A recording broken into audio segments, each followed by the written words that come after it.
Hi there, I'm Neil, also known as the Hairy Man, and today I'm going to talk about these Halastur's Tumultuous templates, or to put it in plain English, spell templates for Dungeons and Dragons 5th edition. So let's have a quick look at what you get with this. It provides templates for the following spells: Fear, Fireball, Moonbeam, Web, Hypnotic Pattern, Fairy Fire, Burning Hands, and 3 different kinds of Spirit Guardians.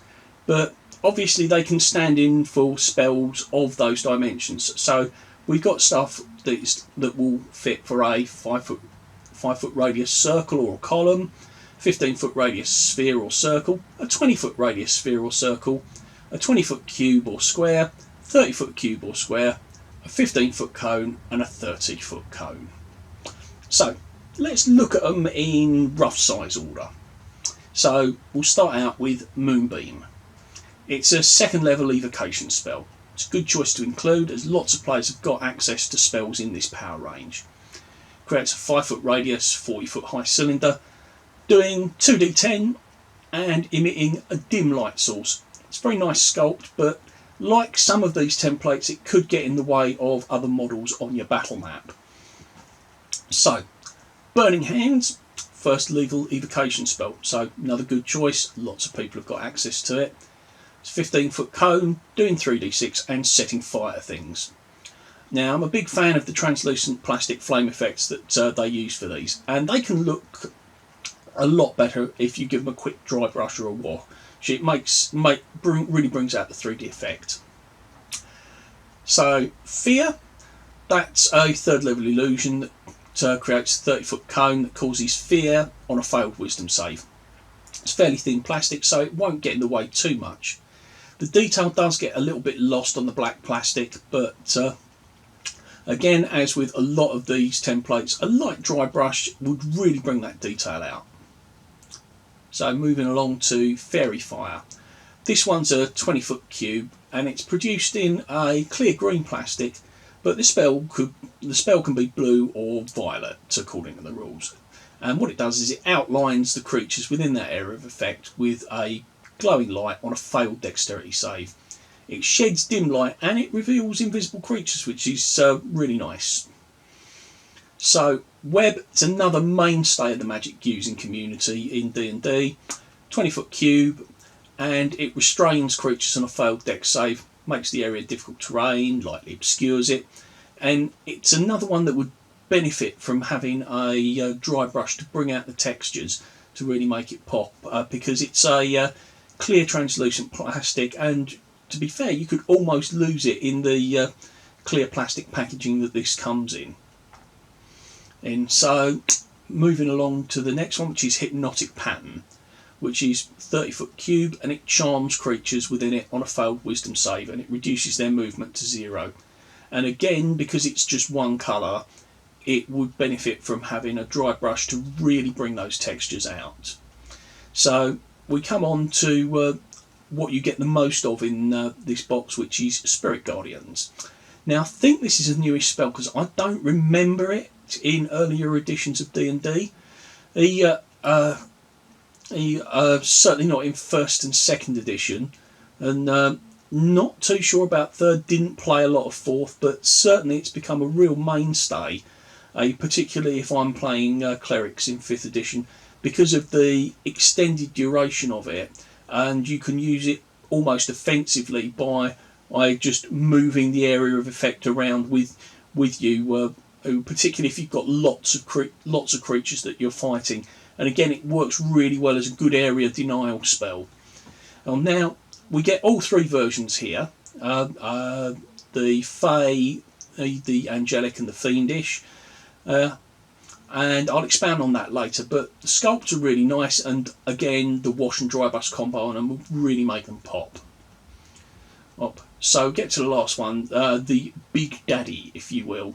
So Fireball is probably one of the most iconic D&D spells, probably right up there with Magic Missile as the one that most people associate with the game.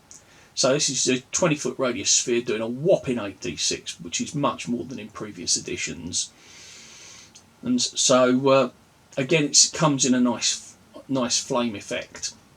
So what do I think overall of this? The templates here, they're not exhaustive, and it doesn't give every possible area of effect spell that's included. Now, this might be a deliberate decision by Wizards of the Coast and WizKids. It's in order to produce another set further along. I mean, my personal preference here would be to have just had one generic Spirit Guardians template, and maybe add in another popular spell like Cone of Cold. My other gripe is the Fiendish Spirit Guardians. It's a little bit too fiendish. So it comes in 4 sections and you clip them together. And they're not an easy snap together. And if you combine this with the fact that they've got sort of like pointy, flamey bits on them, trying to push them together so that they lock is a bit hard on the hands. Now, it only took this genius about 10 minutes to work out, hey, you know what, if you were to wrap a towel round either end, they clip together a little bit easier. But my view is, if you're going to include something like this that's a multi-part, why not make it a multi-part of something that's a really big template? It's like the 60 foot for those really huge area of effect spells. Also, you know, while it's nice to have this variety of spells included, I can see the point of having detailed and textured templates for all of the spells that have a duration. But for instantaneous spells, that's not as important for tabletop play. And there's also the issue of the spell templates themselves getting in the way in a tabletop environment. So my personal preference is, I'm the sort of DM that likes to use miniatures and scenery. So if you've got maybe walls and scenery for, you know, chests and other parts of the dungeon decoration, and then you might not be able to neatly plonk down something onto the battle map. Obviously, if you're just using a white clean battle mat and you're drawing in walls and things, then these templates work exceptionally well, because you don't have to worry about things getting in the way. The only sort of like minor gripe is where it intersects with miniatures. You may not be able to put it down exactly. So, from a price point of view, these are very expensive for what you get. This one retailed at just under £60 in my local game store, and there are a lot of other much cheaper options I've seen in sort of like 3D printed templates. I've seen clear perspex ones that you just hold over the table and you can look down and you can see the area affected by the spell.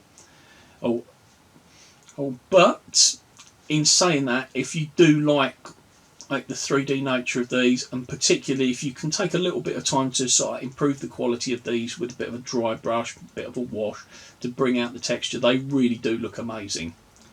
So in summary, I'd say overall these are really nice, but they're not an essential. There are many cheaper options there, but these are the best looking templates that I've seen available.